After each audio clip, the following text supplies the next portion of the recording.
to say something before the video is over is that I do have merch. If you want to go check that out, it's always going to be in the link in the description below. And I do want to let you guys know, if I haven't already hit 1,000 subscribers, I'm hoping to hit that goal.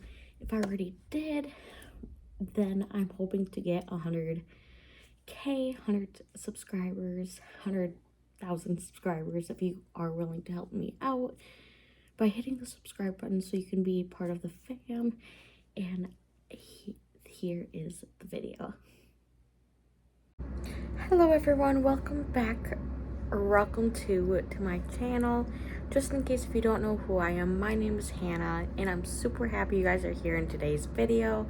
I'm going to be sharing you guys 4 different paranormal stories on TikTok. So the first one is by the user Lindsay's Creepy Storytime. So here is that one. Has anything ever happened to you that felt like more than a coincidence, like it was meant to happen? Well, one of my followers, Teresina, had an experience like that she'll never forget. A few years ago, Teresina had gotten a call from her friend telling her that her friend's mother had passed away. Now, this was kind of expected, but she was very close with the family, so it was very upsetting for her. She decided that she would go out for a drive to clear her head, and she thought she's just gonna go wherever the road takes her, and she'll use a GPS to get back home. So as she's driving around, she ends up pulling up in front of a cemetery. So she takes a left and a couple more turns and ends up back in front of this same cemetery. Then she's a little bit weirded out, but she thinks, okay, I'm going to take a different route now. And she makes a different turn and she ends up back in front of that same cemetery. She said it was the same entrance as the last 2 times and everything. So although it's a little unnerving, she's like, maybe there's a reason. So she gets out to check out the area. She says, side note, she once heard from a medium that whenever you enter a cemetery, you should sort of introduce yourself and let it be known who you're there to see. So she kind of did that, and also said that she was just open to seeing whatever anything wanted her to see, since she felt like she was supposed to be there, because despite her attempts to get out of the area, she kept circling back. She kind of walked around and she studied a few flowers and picked up some trash that she found along the way. She said as she walked, she wasn't really looking up or looking around at all the tombstones. She was kind of keeping her eyes to the ground. However, she did come upon a tombstone, and when she looked up, her heart sank because this tombstone had her name on it. Now, she said, sure, it could have been coincidence, but she has a pretty unique name. You don't really meet a lot of Teresinas around, and the odds of her stumbling upon a tombstone with the first name Teresina on it is something else. At first, her heart had dropped, but it was more of a confusion feeling than a fear. She said it felt like a message to her that there was just more to life than just what the eye can see. She also said that she felt like it came from a greater source,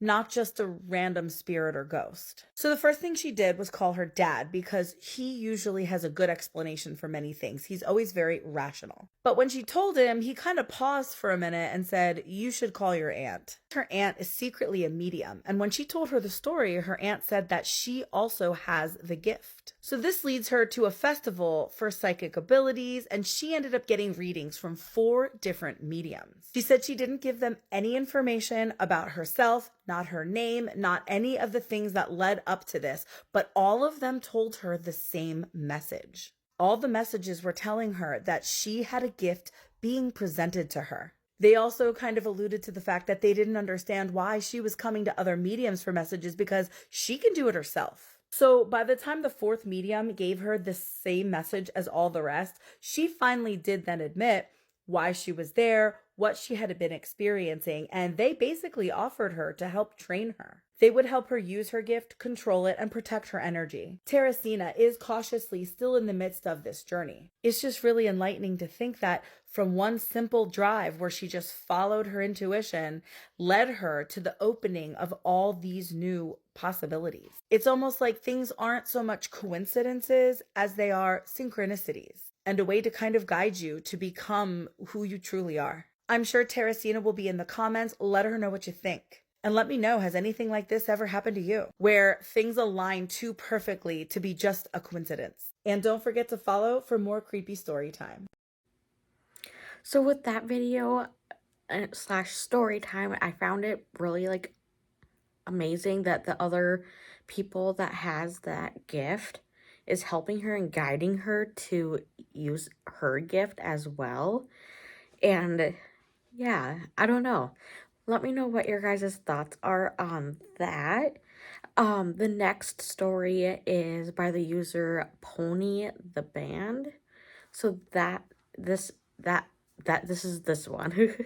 Okay, I set my phone on Do Not Disturb for this because I've tried to make this video so many times and I can't. I want to talk about how I believe I got the dark spirit attachment because I think it's a fascinating story and it's also the scariest thing that has ever happened to me. So when I was a kid, I was obsessed with the movie Now and Then. And me and my little girls, my little girl gang, we would always try and do seances. And I always wanted a Ouija board. But my parents would never get me one because we were Catholic. So they were like, we are not inviting the devil into our home. But also when I was a kid, I was really stubborn and I would never pull my teeth out, like my baby teeth. And so my adult teeth would grow in behind my baby teeth like a shark. And my dad would always have to bribe me to get me to pull my teeth out. And so one time when I wasn't like pulling my teeth out, he was like, I'll take you to the store and you can buy any toy you want. And I was like, cool. So we go to Zeller's and I get a Ouija board. And he was like, we're not buying that. And I was like, I pulled my tooth out and you said any toy I want. So he bought it for me. Anywho, I take the Ouija board to my friend Jessica's house. Jessica was my homie. We were rascals together. We did a lot of bad shit together. And Jessica's aunt was a phone psychic. She worked the same phone company, psychic phone hotline that Miss Cleo worked for. If you know, you know. And she was like, do not bring that Ouija board into my house. There is a ghost in this house. There is a real live ghost in this house. And we were like, oh, we won't do anything. Jessica's aunt leaves. We're like, it's our time. Let's do this. We light candles. The room is pitch dark. We cover the windows. It is so dark in there. We're trying to get it to work. I want to know who I'm going to marry. I'm asking it, who am I going to marry? I want to know who I'm going to marry. Nothing. The little planchette is not budging. So I'm getting frustrated because I've waited my whole life for this. I've waited 9 years of my life for this board. And it is a flop. It is a dud. So I'm getting frustrated. I'm saying things that I should not have said. Ouija, you ain't shit. You're nothing. This is stupid. This is nothing. You are nothing. Like just really hammering it in how nothing I believe the board is. And we're trying and trying and trying again. We're trying again. We're trying to really believe in our hearts that this is going to work. Nothing. And like, no, neither of us, we want to believe so bad that neither of us are willing to like fake it. So the board is not moving. And then I say, Ouija, if you're real, prove it. Do something. Prove it. And when I said that, both of our candles, our little candles that we had lit, went tss. The room, completely dark, pitch dark. Jessica and I are screaming at the top of our freaking lungs. We couldn't open the door. We're like screaming, like nearly pissing ourselves. Screaming. And we get out of the room and we're not going back in there. We leave the board. The candles are blown out. And when her aunt gets home, we're like telling her about it. And she was like, you idiots. Like, I told you not to mess around with ghosts in this house. So that was the scariest thing that has ever happened to me that I cannot explain. I wish that I could. I wish that I could explain it because that would make it a lot less scary for me. I know Jessica didn't blow those candles out because she was just as scared as I was. So I do believe I allowed a demon into my life. Oh yes, our album, Clearly Cursed. It's out February 13th. You can pre-save it. It's all about, it's loosely based on my relationship with the dark spirit and trying to exorcise the demons that are within me, which I think is relatable to anyone. Anyway, love you. Bye. So with that story, like, I don't know, like, since I wasn't physically there and never witnessed, like, I don't know if it is or isn't true with her personal experience. But if it is all true, I wonder, like, because she didn't say it in the video, I wonder if she actually said goodbye or not, if her and her friend, or even, like, if she's had other, like, things happen afterwards if they didn't say goodbye. the correct way, and so on and so forth. That if she had any other experiences and just in general. Let me know what you guys' thoughts are on that one. And the next one is by the user Riley Bree. So here is that one. Do you guys want to hear a scary story? If you've been following me for a while, you know my lore is I tell a lot of very true scary stories based on a house I used to babysit for. There are two girls in this home named Luna and Aura. Well, that's what I call them. They're fake names for their own privacy. Luna is actually growing up very fast now, and I got in contact with her about the hauntings, and she found my TikTok, and she saw my most recent TikTok talking about the time I had sleep paralysis in their home. And she gave me a story to tell you guys of her own sleep paralysis experience she had the most recently. So Luna said that she was staying the night at a friend's house, and this happened to her about a year ago. And she was staying at a friend's house, and they were having fun, like everything was normal, everything was fine, nothing out of the ordinary. She said she had very few experiences since her family moved out of the house. She said there were less and less experiences over time. She started going to church, and she started finding herself, She said they definitely went down, and she didn't see Pete, her imaginary friend, really much at all. But this specific time, she was staying at a friend's house, and she said they were playing games and watching movies, just young teenage girl stuff, right? And she told me she had actually had sleep paralysis before. Like, she's had it before, but this was one of her scariest times that she remembers. So she said they all finally fell asleep. She said that they were watching Confessions of a Shopaholic. I don't know if anyone remembers that movie. I was kind of surprised when she told me that, because it's like, that movie came out when I was still a kid. I think it was like 2008, 2009. Anyways, regardless of the story, they fell asleep watching that movie. She wakes up at some point, right? Like, everyone fell asleep, and she said that she heard a very jarring sound, and it sounded like very strong, prominent white noise. And she went to look around, and she realized she couldn't move, but her eyes were open. So she looks over at the TV, and it is just a black screen, like the TV's off, right? But there's white noise playing from it, like extremely loud. She said it was extremely abnormal. Like, there's no way the other girls would have slept through this because it was so loud. And she was confused on what was happening. She didn't know what time it was. She didn't know why she couldn't move. She didn't know why her friends weren't waking up too. Then she said a small light comes on, like from the way she described it to me, basically. Like, she's, laying down, TV's in front of her. And then from behind her, a light turns on. From that light turning on, she can now see a slight reflection in the TV. And she said she saw the reflection of something standing right behind her. And she started to hear something growling. And this is kind of mentioned in one of my story times. I don't know if you remember this, guys. The imaginary friend, the demon they used to follow her, used to drool on her. I witnessed this happen to her one time, would drool on her hand out of nowhere. And it was definitely saliva. And it was no one else's, it wasn't hers, it wasn't anybody's. So this was a common thing this poor girl went through. This demon used to salivate for her. And she said, all of a sudden, she's looking up, and she sees this thing, the shadow of it coming closer. So she closes her eyes, and then she just hears a bunch of weird sounds in her ear. And she feels something wet hit her forehead. And then she heard a really, really deep laugh. She said at this point she starts freaking out. She didn't want to open her eyes back up. She was terrified. She knew she was having sleep paralysis. God, poor girl, she's so young. And so young still. Anyways, I guess she finally breaks out of it. And when she's screaming and she actually wakes up, her friends are standing over her, and they're very confused. And Confessions of a Shopaholic was still on. So I don't know if this was a lucid dream. I don't know what it was, but oh my God. She said she felt like she blacked out and went to an alternate universe. She asked for everybody's opinions on this, so if anyone has opinions, drop them below. She'll be reading the comments, so be nice to this girl, I swear to God. You better be nice to Luna. I'm crazy. I still try to protect this girl with all of my heart, so be nice. But that is a scary story for the day. What do you guys think? Bye.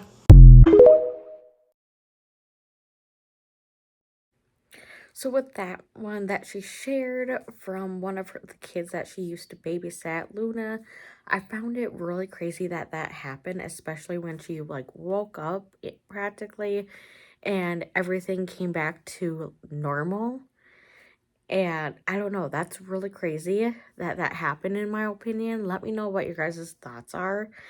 I would be really confused if I was in that position, regardless of the whole situation towards the end. Let me know what your guys' thoughts are. The next one and the last one is from Miss Haley Michelle. So here is hers. The abandoned daycare on my road is haunted. How do I know this? About 9 years ago, the daycare was not abandoned, it was up and running, and I actually went there for an interview. As soon as I walked in, I knew something was off. My back started getting all hot and sweaty. I was getting really dizzy with headaches, and I heard whispering in my ear even though there was kids screaming everywhere. A couple days after that interview, I missed a phone call from them, and they left me a voicemail and said that they would like to offer me the position, and I never called them back. So I'm guessing it's been abandoned for like 6 years or so. And it's literally walking distance from my house. It would take like 3 minutes to walk there right now. When my husband and I are out and about late at night and we're on our way home, we pass by the daycare, and there's always something really creepy going on in there. There's different random lights on in there all the time. Every time we pass by, that you could see like the main room lights on and this room lights off, and then we'll switch it, and then that light will be on, that light will be off, and I'm like, that's kind of weird, but who knows? But then things started getting really weird when I'd see shadow figures walking back and forth in there. And I'm not talking regular sized people shadow figures. I am seeing full on tall, skinny, dark, long arms walking like this through the building. I'm not even kidding you. When I first saw that happen, I made my husband turn the car around so we could drive by again so I could look inside. And the shadow figures were gone, and there was no cars there, and it was abandoned and empty. And I just get a real sick, weird feeling every time I drive by there. Even during the day, I feel uneasy about looking in the windows. You could just see everything so clear. It's big. There's no like shades to cover the windows. You could see everything in there, and I just feel so uncomfortable driving by. I have no choice. I have to drive by. My house is right there. But there's a reason why I missed that call by accident that day for that job, because I was not meant to take it. There is something weird there, and I'm also pretty sure that could be a main reason why the place shut down. Now, if you want, and I'm probably going to regret saying this, I could walk by the daycare and film the outside, and you guys can let me know if you sense or feel anything. I'm probably going to regret saying that. I haven't been up close and personal with it since that interview. It's just usually me driving by in a car. But I would do it just so I can get your guys' opinion. I feel like a lot of my followers on here have some sort of intuitive spiritual gift, and that's the reason why you're following me. So I would love your opinion. So just let me know in the comments what you think. So with my opinion with her story and her experience with that, it is pretty darn crazy that she had those feelings with that building when she was inside and all. And like, I do agree with her that something was telling her that like, you're not meant to have this job by, accidentally missing the phone call interview that they want to move forward kind of thing. I don't know. And I personally would love to see that video of her, walking around maybe, or bits and clips of her being outside of that building. I don't know. Let me know what your guys' thoughts are. I do believe in when it comes to certain buildings, it can be haunted, especially if something evil had happened there in the past. Let me know what your guys' thoughts are with any of those videos or that one. And I hope you guys enjoyed today's video. And yeah, I hope to see you guys in the next one. Bye. Thank you for watching, and don't forget to check out the description below. Thanks.